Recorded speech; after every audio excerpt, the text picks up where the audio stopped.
Good morning. Welcome to the monthly Sirdar Director Network Conversations in Board Performance. My name is Roger Hitchcock. I'm looking forward to spending the next hour or so with you, taking you through some thoughts, insights, and reflections on what has been, yet another month of challenges in the governance space. Lots and lots and lots of news to reflect on. Today, what we're going to be talking about, and in terms of format, those of you who've attended before, what we do is I spend 40, 50 minutes, 45 minutes chatting about a topic, and then I do keep open the chat box. So if you want to engage with me during the time, please feel free to drop me a chat. But more specifically towards the end, we'll open up and see if there's questions and comments, and let's use that to engage. Last couple of months, we've spoken about this concept of where is the board. I mean, even this morning, I'm asking the same question. An article I saw just a few minutes ago about, SASL, control systems, delaying financials, etc., etc., etc. And as a result of our conversations, we're getting more and more questions around, well, who should sit on a board? And so we want to unpack this over probably the next few months. We may throw in some other topics. And so we put together a topic called Constructing and Composing Your Board, tackling some thorny, challenging, current issues. And so what we're going to speak about today is tech leaders in the boardroom. One of the big challenges is that companies have obviously over the last 10, 15, 20 years embraced, enhanced, grappled with the technology challenge, and it's becoming more and more pertinent at board level. Tech isn't something we can just down source into a function in the company. It's something we actually need to engage with far more at board level. And an article that caught my eye a few days ago, last week, was this one. A new data breach has exposed millions of fingerprint and facial recognition records. And it's a whole report on this. This was really interesting because some of the comments in this were that unlike previous data breaches, in other words, someone has hacked a system, stolen some data, and is wanting to make lots of money out of it. So if your data in the past had been hacked and the company took the effort to get hold of you and say, look, please, be aware that your information has been hacked, there was normally a resolution. You could go in pretty speedily, as some of us have had to do, and change passwords, change usernames, possibly even change, an account with the company or delete an account. The challenge, though, with fingerprint and facial recognition records is it's not so easy for me to go and change my fingerprints, change my face. And that's one of the challenges that is coming out, is to say the nature of what we are using technology for, how we're using technology, that's changing, and that's opening up a whole lot of other challenges, risks that if they're not addressed properly in the right space or the right position, the right area of the business, in other words, when we have to think about why we exist, what we want to do, where we want to be in the future, and what decisions we need to take to get there, if we don't think about it at that point, and that point is the boardroom, then we have challenges going forward. And so to come back to the question, what do we think about when we think about tech leaders in the boardroom or constructing and composing the board? And maybe a couple of guiding principles to start. So some guiding principles for constructing a board that works. I think one of the challenging things that happens when board members are appointed, and obviously appointment of board members often sits with the shareholders, something discussed in an AGM, is sometimes they don't ask the right question. A lot of the time when there's a protective environment, when there's defensiveness in the environment, when there's adversarial relationships between a board and shareholders want to exercise their right with a question in mind: who is going to look after my investment, instead of asking the question, who will be able to look after the best interests of the company? See, ultimately in constructing a board, we do need to keep the main thing. Understanding that the board member and every board member is there for the board. And it's about the team, and the team is there for the company. And so constructing a team that works, a board that works. A sports team battles when people are simply put there because it's the pet interests of the person making the selection. And so it's one of the key things is to ask the right question. Who is there to act in the best interests of the company?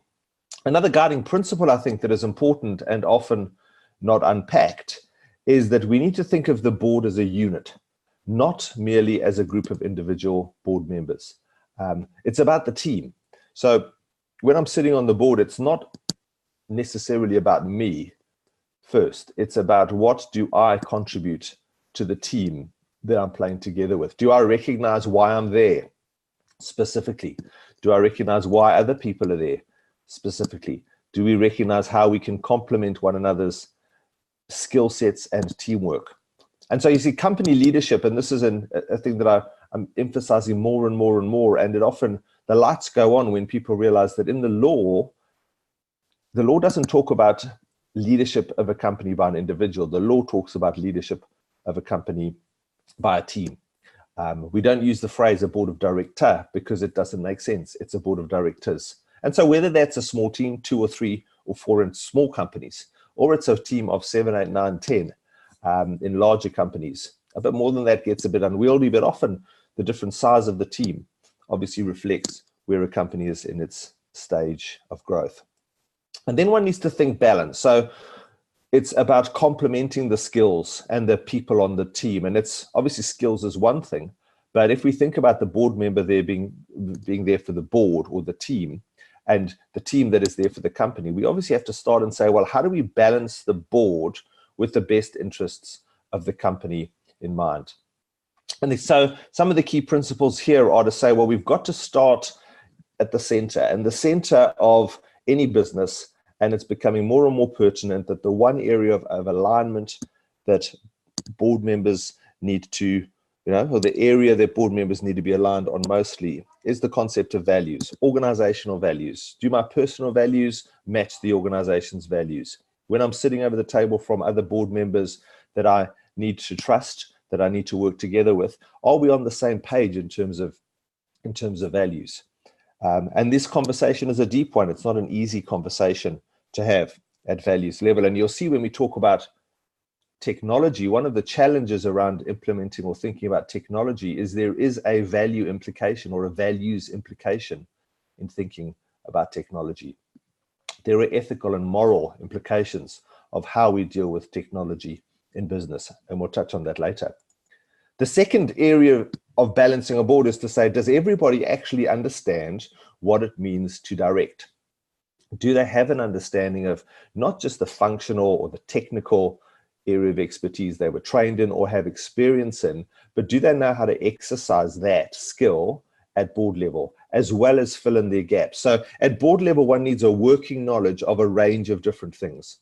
And we summarize that range of skill sets in the Sirdar governance compass, which talks to areas of strategy and direction, organizational culture and how they work together, the vision of the company, the values of the company. Understanding how then as the board, how do we work together with our management teams? And so it's effective leadership in organizations, taking into account who we are impacting, how we are impacting them, risk management, returns, sustainability issues, delivering the right results financially, obviously, and working with the constraints and the conformance to financial results, and then continuing to improve ourselves. And so a working knowledge of all of those areas is absolutely essential for every single board member. And then we reach a circle which I call specialist skills. So obviously we want people with the right values and the right core skills, but it's in the specialist skill set where the concept and the idea around IT, one of the other specialist skill sets that has been identified as being necessary is HR, seeing more and more of a strategic issue at board level. And there's a range of these different specialist skills that are emerging, but these essentially emerge and are determined by, so if we think about what specialist skills a company needs, we often default to the standard legal, financial, etc. But actually they're based on obviously what sector your business is in. And here it's an interesting conversation because every business, the assumption should be obviously that if they're executives sitting on the board, they have that sector experience and expertise.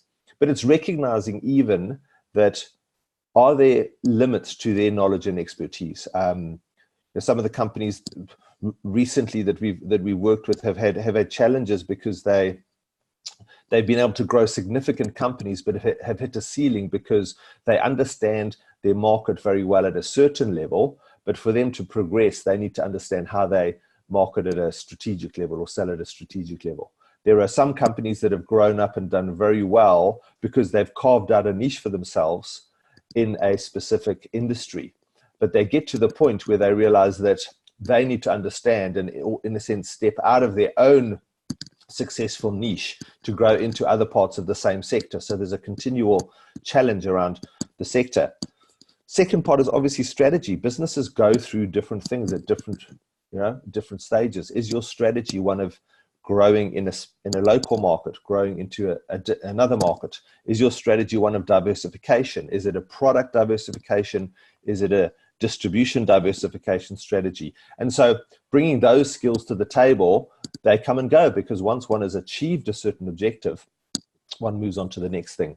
And then critical to understand is that businesses go through stages. Early stage companies need a certain type of mindset, skill set that is focused on, that, even if it's just understanding, and the skill set is one of understanding as an independent director, the family business, perspectives and natures that, and complexities that exist around maybe not even the boardroom table, maybe the kitchen table, if it's that early stage in a business. And so that's the specialist skills, and we'll focus obviously in this circle on technology in a few minutes' time. It's then asking the question, once we have the specialist skills, we need to think around issues of diversity. And this is a real hot topic. We are going to address this in some of our future webinars, because this is becoming an issue, not because it's not real and it's not important, but the danger with diversity is diversity becomes a tick the box exercise. And I've sat with directors who have been appointed to boards and then ignored, essentially because the box has been ticked. And so their challenge is they're not there because of their values and their core skills and their specialist skills, even though they have them and they can add value to the company. But because they've been put there primarily as a diversity component, a lot of the times the others are ignored. And I think that's a major challenge to businesses, is to ask the question, why do we want diversity, and what kind of diversity do we need in the boardroom?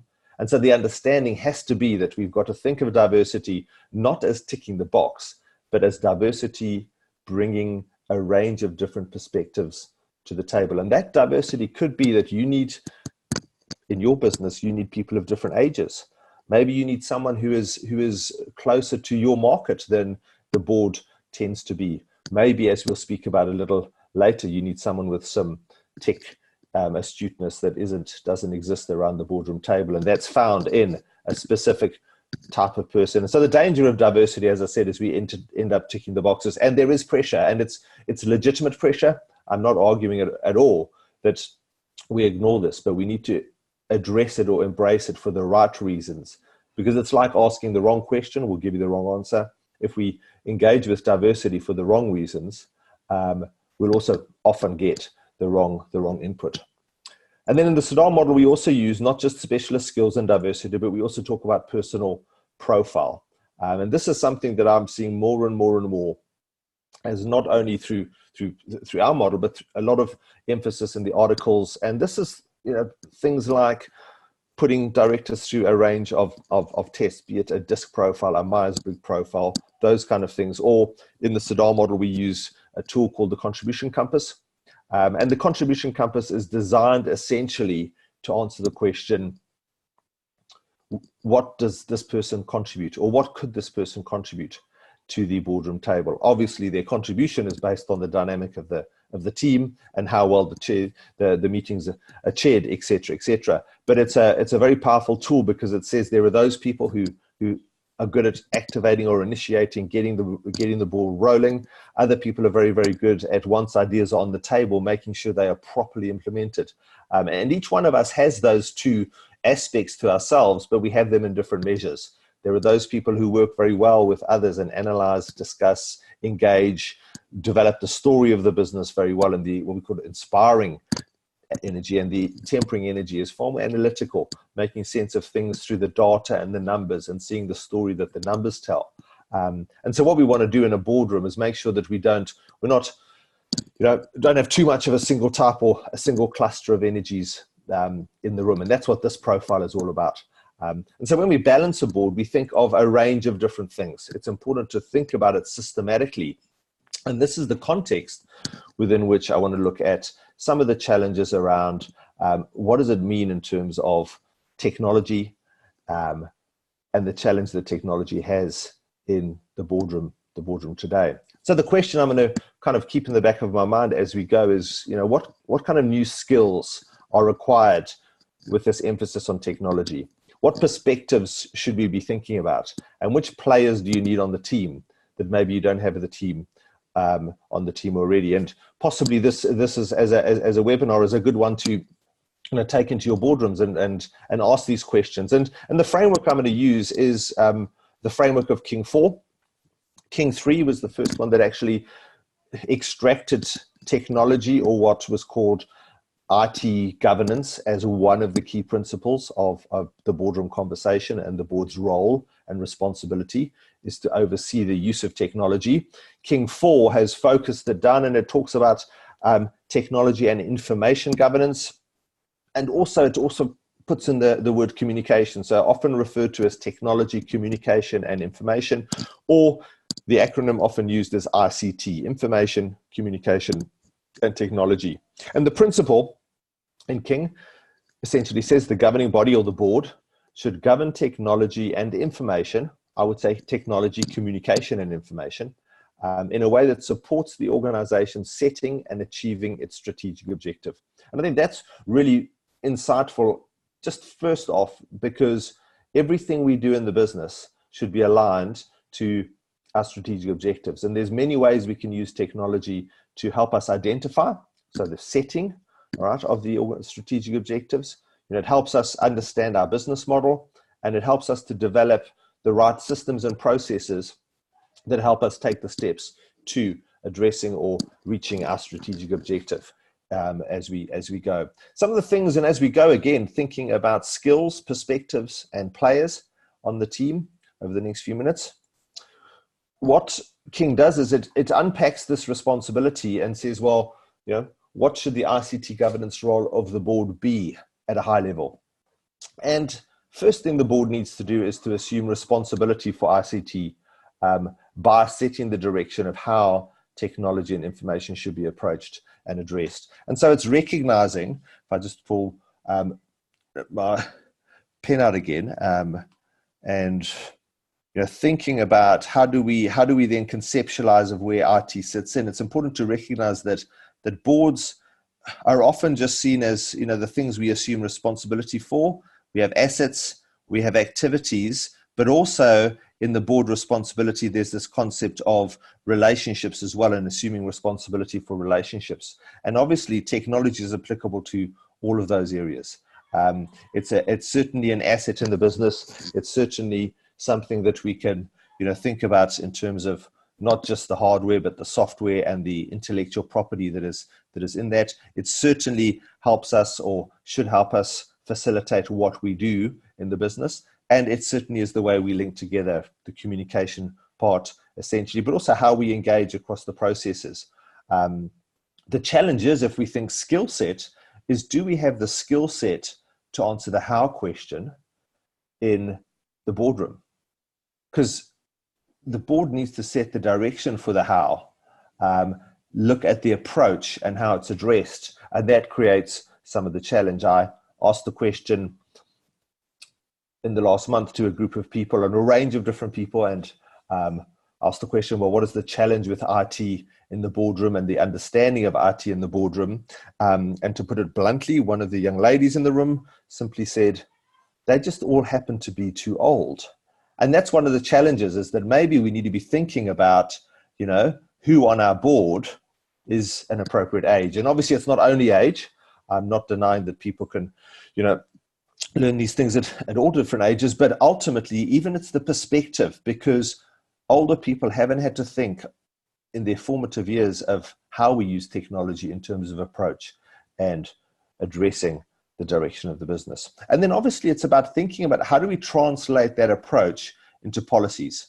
And so what policies do, and this is an important element of the role of the board, is that the role of the board has two key tools available to it. It has the strategy tool, which is the direction tool, destination direction tool, and then it has the policy tool. And what a policy framework does is it basically has to create the framework within which is designed to deliver our strategy.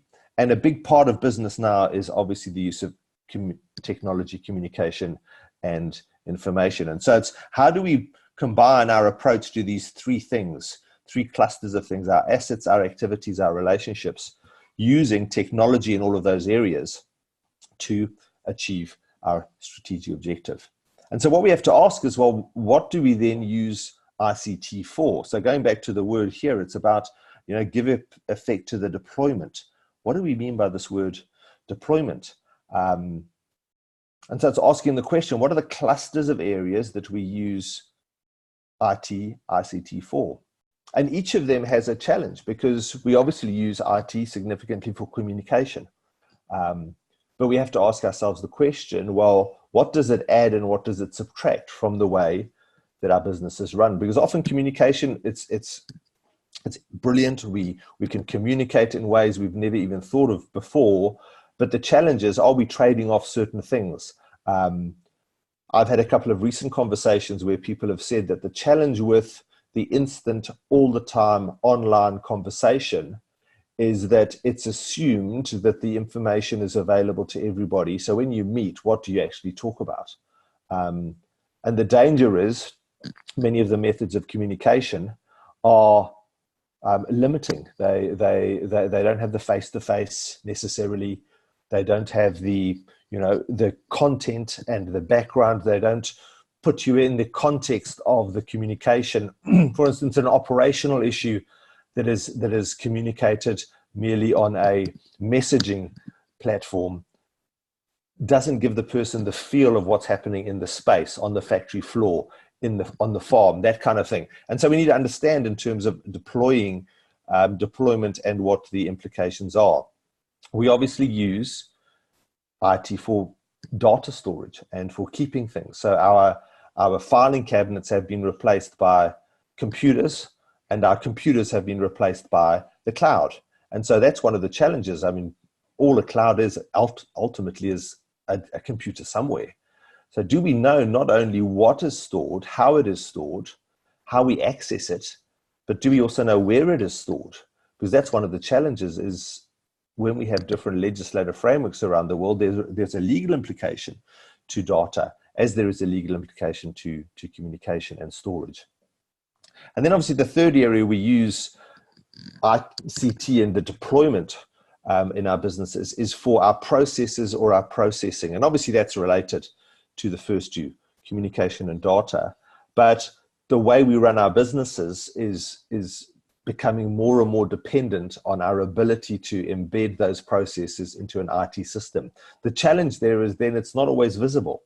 And this is probably one of the biggest challenges in, the difference between how business used to be and how it's now. Is in the old days, 50, 60 years ago, you could walk in and you could see the filing cabinets, you could find something because it was physically available to you.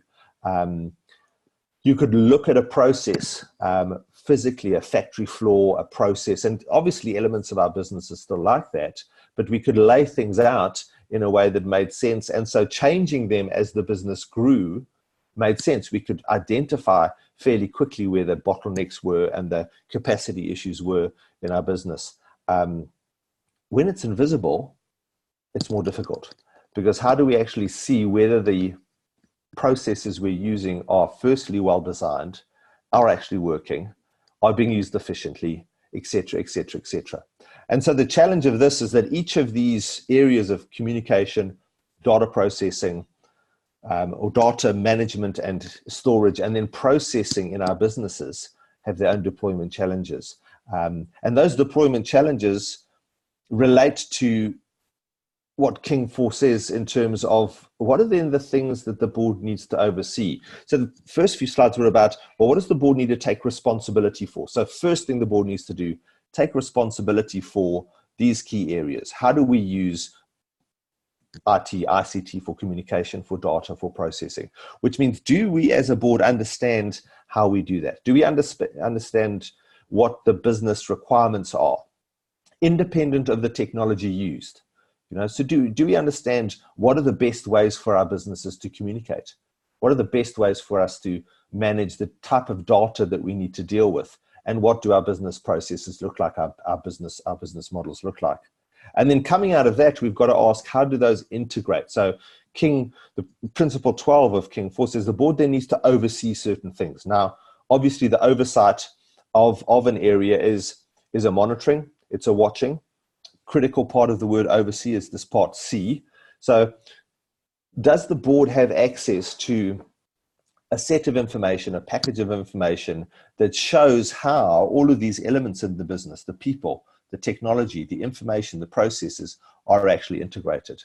Because what often happens in business is we put things into silos and we think that that's how we solve most of the issues. Now that's great, and I'm not denying that things are, in business, a lot of things are best siloed in a sense, but it's not just the different elements. So we deal with people in HR, our IT specialists deal with technology, et cetera, et cetera. What we need to do as a board is not just see what the silos are, but see how the different silos interact and engage and are integrated with one another, because that's the business.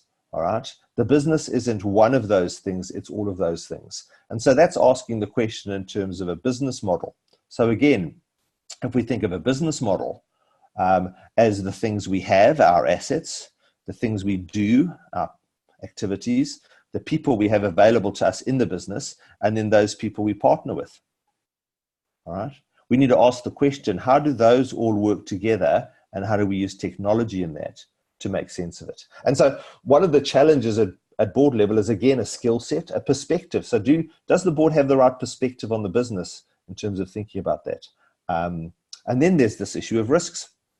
The challenge with IT is that it doesn't only, in a sense, embed some of the existing risks into a system that could be less visible, less tangible, less accessible than a physical flow, but we're also encumbering the business possibly with a whole set of new risks.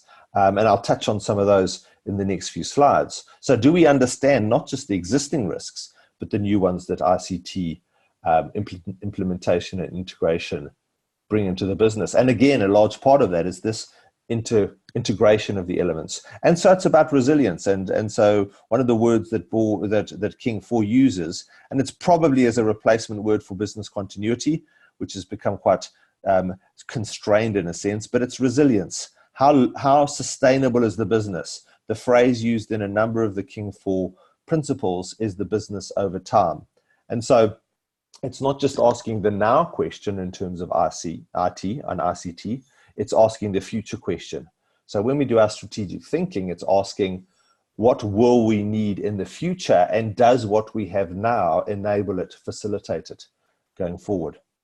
And so again, skills, people, partners, perspectives, players on the team, we've got to ask the question, do we have this ability to understand this stuff and think through it robustly? Biggest challenge that companies are facing, that article I had mentioned up front, the board needs to oversee monitoring of incidents. So what attacks are there on the system? Are there attacks in our communication systems, on our data systems, on our process systems? And those cyber attacks are becoming a critical element. In actual fact, when IT professionals are mentioned at board level, they normally are, the caveat is normally security, IT security professionals. That's the space, because that's ultimately the space of liability. We have seen and we are going to see more and more cases or actions brought against companies because of the attacks on the system. But then it's recognizing the secondary, and King 4 slips it in and says we've also got to think about what else is being attacked. or has the potential for being attacked online, in technology, and with what we have available. And so it's the whole social media element. And we've seen examples of companies, take some serious missteps because they simply haven't managed or haven't monitored a response to an engagement with social or through social media. We haven't thought about at board level, how do we govern, what policies do we put in place? Because remember, that's the primary tool boards use to manage, to govern the behavior of the people in the business who have access, all of them, not only to many of our own, as the businesses own social media platforms, but also their own social media platforms, and how are those engaged and integrated, and how does that affect ultimately the reputation of the company. We saw the classic example in South Africa of a gentleman who took a video and made some very, very racist comments. It was in a European country, and he made a video, posted it online, and within hours, not only was he under attack, but the company that his wife worked for was picketed the following day. And we've got to ask the question, how does that happen? How do we manage that? How do we think about that?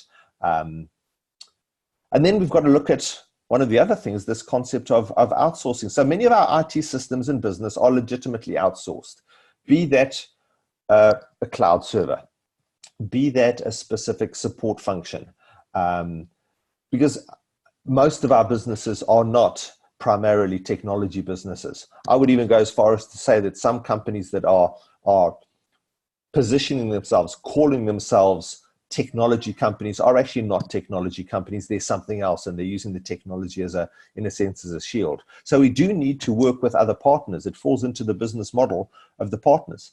But we've got to understand that partners, we have to manage in terms of performance, and they're generally managed contractually. And so when we are again outsourcing, so there are risks inherent in the technology itself, new risks, but there are also risks inherent in the outsourcing of technology services, because it's not only the technology, but it's the contractual risk and it's the performance risk. And so we've got to ask the question here, what actually do we need these people to do? And at board level, obviously we work together with management in the specifics, but we need to understand how the outsourcing element, which is a critical risk management element as well, is enabling and facilitating us to achieve our strategic objectives, as opposed to just a convenience or a cost issue. So you can see how even in this, it's multifaceted. Going back a slide, the integration, the risks, the resilience, the monitoring of incidents, risk of outsourcing, and this word oversee. So do we have the information systems?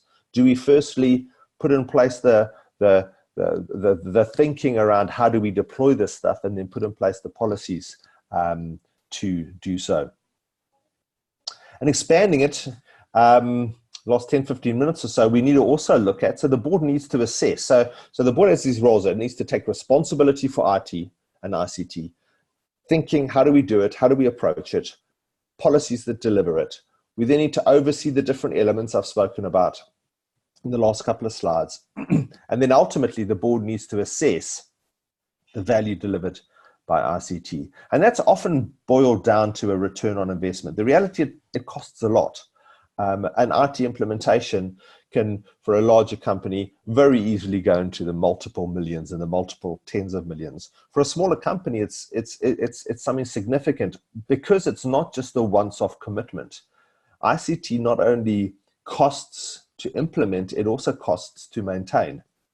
And obviously we manage some of that through outsourcing. We manage some of that through custom, building the systems. But we've also got to say that's not just about the money. We've also got to ask ourselves the question, so if we are using certain platforms to communicate, is it helping the business? What are we actually, using it for? And are we just doing it because everybody else is doing it, because we have to?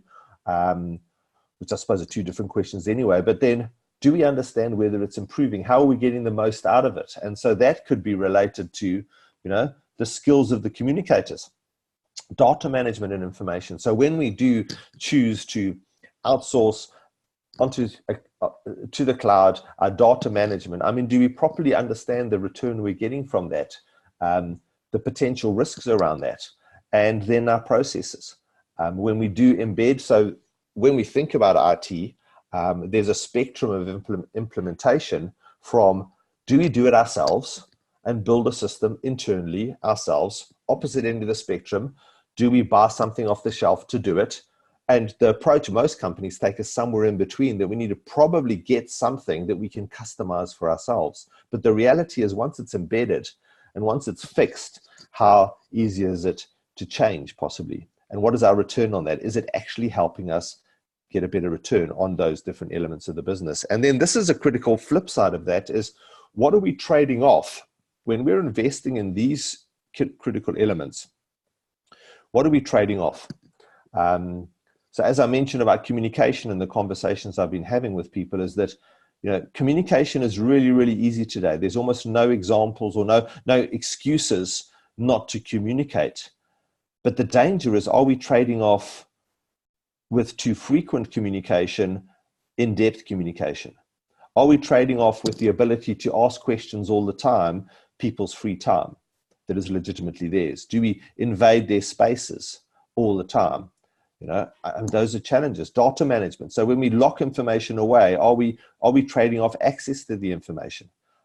When we have to protect it because of the law, what systems are going to enable us to meet our legal obligation, but also manage the information that we require? And then again, as I mentioned, the processes issue, the visibility of processes, the ability to change them and tweak them, the interrelatedness of processes. Those are all things. And so again, it's the skill set. Do we have the skills? Do we have the perspectives? Do we have the players on the team who can actually assess that at the end of the day? And then one of the other things, and this is, you know, last couple of slides, are some of the more challenging ones, I suppose, is that one of the things the board also needs to assess, because there are no decisions in a business that are not a reflection of the values of the business, or the ethics of the business, the ethical or moral impact that needs to be taken into account. And so there's obviously the responsible use of ICT, and we're seeing the question marks around some of the platforms, the Facebooks, the Googles. You know, what do they know about us? What do we know about our people? You know, when we are monitoring our people using IT, or not even monitoring them, when we have the ability to get information about performance of our people, when we do assessments of our people, maybe using some of these, you know, psychometric testing programs. Who has access to the information? Are we using it responsibly? And then also, do we understand the ethical and moral impact of ICT and how that reflects our stated values or our real values? And the reason I differentiate is because what ultimately you do, and maybe even more critically, the perception of what you do looking from the outside in, is an interpretation of your values. And it's probably more real and more accurate than what you may have stated about your own values. And so the big questions in ethics and the moral impact of ICT is technology and people, and vice versa. Are we replacing people with technology? Is it legitimate? Is it not? Are we upskilling people? Are we, you know, imposing certain things or requirements on our people? One of the big debates, as I said, going back a slide, is this concept of communication. So because we can communicate with our people at all hours of the night, do we need to? And is it the right thing to do? And I know I'm raising challenging questions. And then also the impact of technology in the business and society and the economy. And it was this whole concept of disruption. And I know that disruption is a word that is used a lot in the technology space, and some of it is very good, but we need to ask the question, is there another disruption that we're not seeing? The reality is, much of the climate change, or many of the climate change issues, are a technology issue.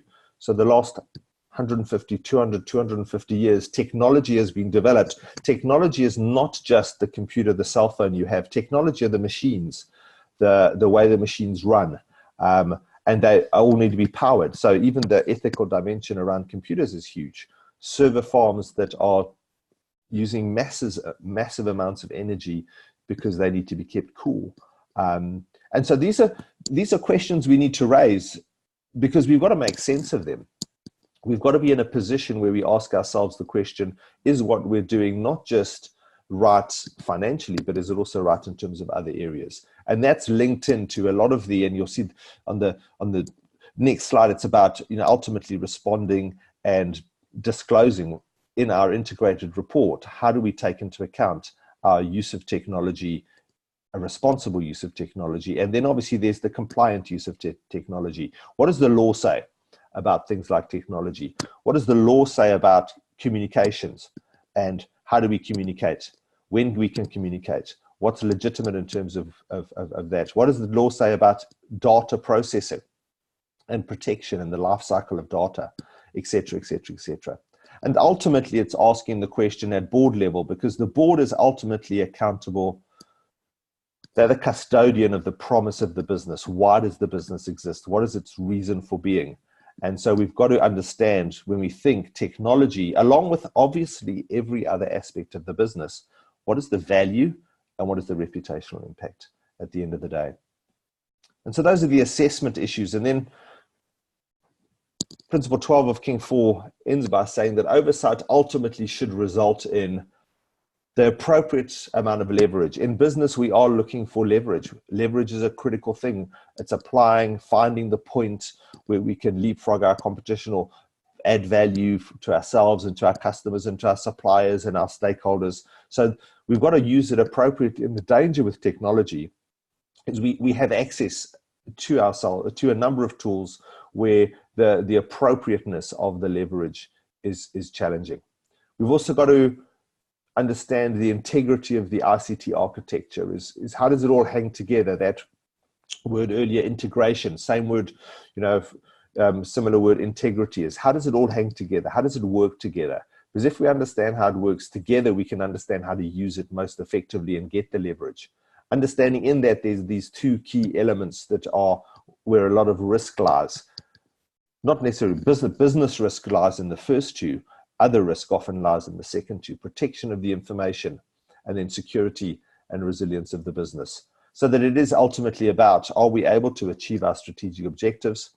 Are we governing the risks that are new, that are embedded in the technology? And how responsive are we to any disruption? Because a large part of business, and I would say the focus on this, often the focus on disruption is what can we do to disrupt? Whereas I think as boards, we need to understand, how do we respond, or how are we proactively anticipating disruption, either in our own businesses or in the businesses or the sectors we are involved with. And then the principle says, finally, at the end of the day, boards need to provide some kind of, so there's the taking accountability for upfront. There's the overseeing the different elements. There's assessing things like value and implications, ethical and other implications. And then ultimately, any governance function closes the loop by not just looking forward, but also looking backwards and providing assurance and saying, have we used it effectively? How have we used it? Has it been effective? Because if we can't measure the effectiveness of the IT, then how do we know that it was worthwhile, either in terms of the money spent or the impact on the business? And then have we taken into account not just the business impact, but the broader impact on not just ourselves, but also on our stakeholders, be those internal, external, and how do those hang together? And then there's always a responsibility to disclose.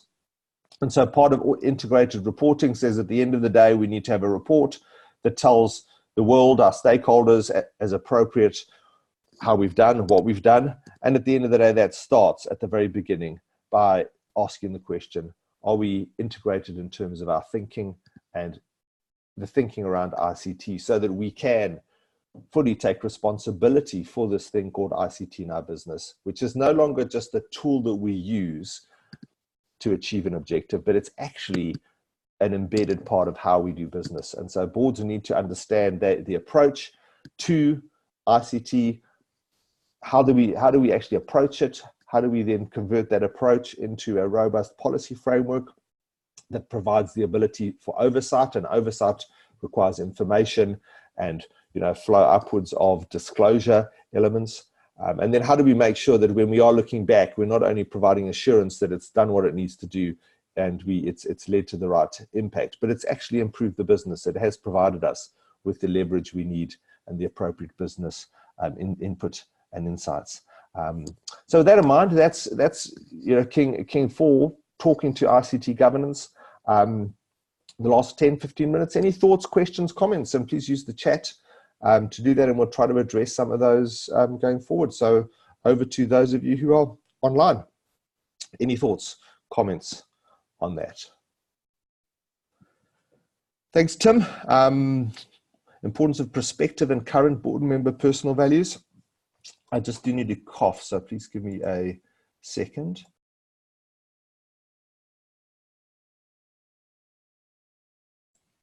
I'm back. Board composition. I think one of the challenges, Tim, a very good question. The question is around, as you can see, it's the values assessment. And one of the challenges is that it's not that easy to assess. We can obviously ask questions.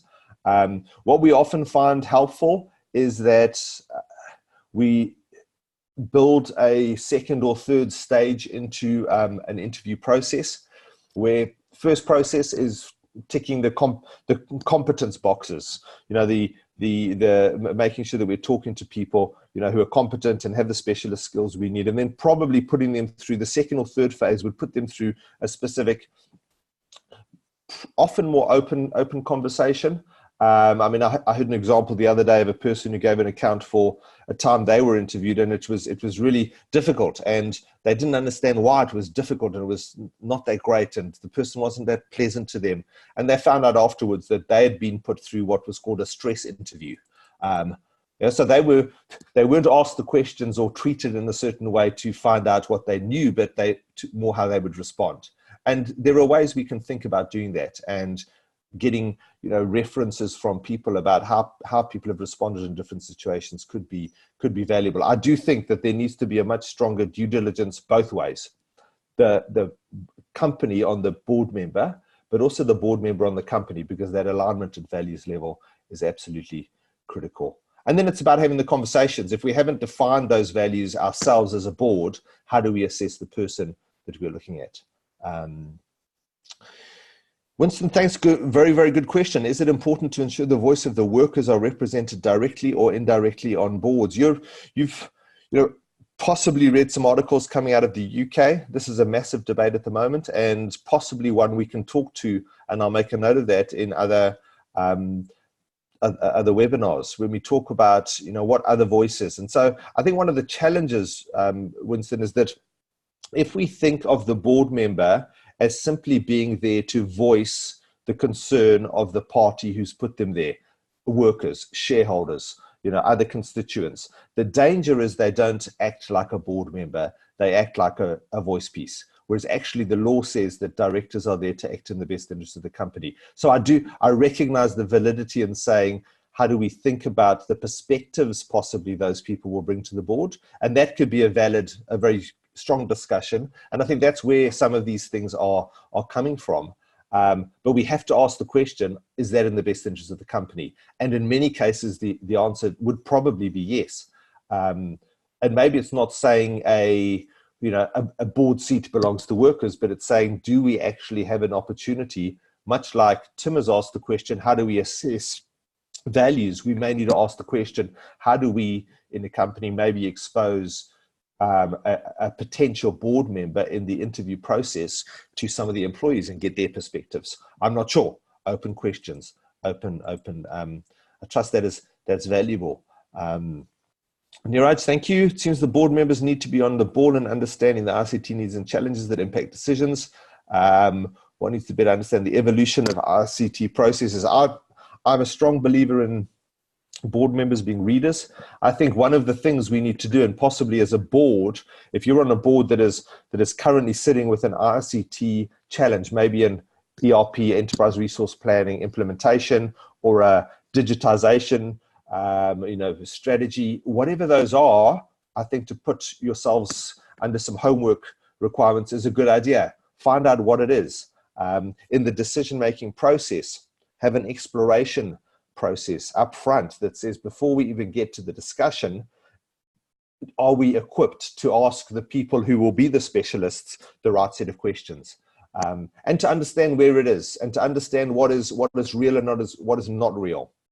I've found, and again, it is my personal opinion, that a lot of the technology space is filled with a fair amount of hype, and the danger is we can buy into the hype or get waylaid by the hype. We need to be very discerning. I often use the phrase board members need to be the balance between, I'm just turning my pen on again, optimistic and skeptical. So we need to be using the technology, the tools available to us, and be excited about what they can do. And at the same time, we've got to balance that by saying, do we really know? Does this really do what it's meant to do? And will it work for us? Which is possibly the most important question at the end of the day. So we can oversee the value and assess the value add of the business. And I think, Vinod, also the proper training to be a director, absolutely. If they don't understand, if directors don't understand, remember one of the principles I had right up front, maybe to go back and, and close it saying, it's the slide. Keep the main thing the main thing. The board member is there for the board, and the board is there for the company. And that is the critical thing in terms of directors and the perspectives. And so when we look at ICT, we've got to ask the question, what does the company need? Not just what I know as a board member, but what does the company need, and how do we actually deliver that to them? Any other thoughts, questions, comments in the last couple of minutes?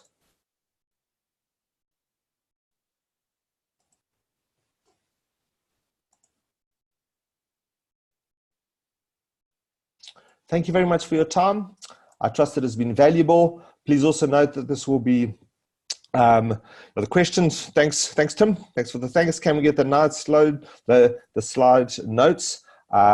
This will be available as a link, as a video link online, and you are welcome to contact us, and I will see if we can get the slide notes out there. They will be on the video, but I'm happy to share those as well. Thank you very much. Have a great Friday further, and we look forward to chatting next month. I'm going to end the meeting. Thank you.